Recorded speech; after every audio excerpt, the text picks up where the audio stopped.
ముఖ్యంగా సేవకులకి సంఘాలకి తెలియజేయాలని ఆశపడుతున్నాను. వీ లవ్ ఆంధ్రక్రైస్తవ కీర్తనలు. పుట్టకతో ఆంధ్రక్రైస్తవ కీర్తనలు వింటూ పెరిగిన వారమే, అండ్ ఎన్నో చక్కని ఆంధ్రక్రైస్తవ కీర్తనలు పాడుతూ వచ్చిన వారమే.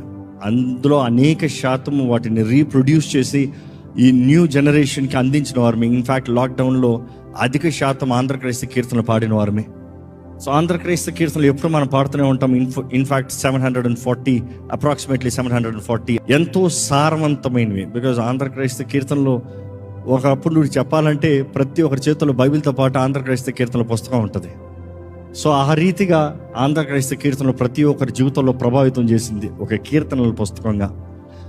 అది కేవలం పాటలు మాత్రం కాదు, మనుషులు వారి జీవితంలో వెళ్ళిన పోరాటంలో పరిస్థితుల్లో రాసిన పాటలు మాత్రమే కాదు, it also has a very sound doctrine.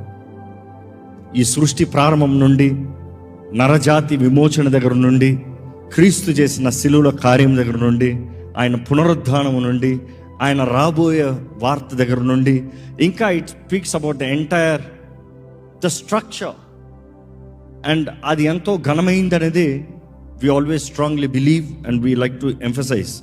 And ముఖ్యంగా ఈ మాటల్లో ఎవరికన్నా ఇబ్బంది కలిగి ఉంచంటే మనఃపూర్వకంగా క్షమాపణ వేడుకుంటున్నామండి. కానీ ఒకటే తెలియజేస్తున్నాను, క్రీస్తు శరీరంలో భాగమై ఉన్నాము.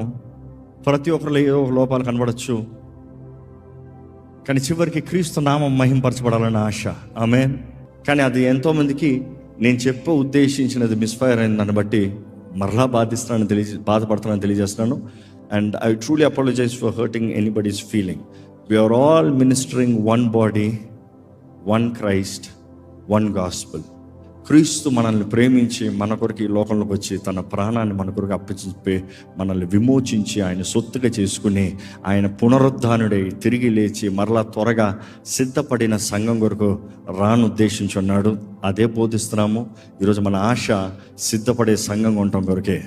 God bless you all.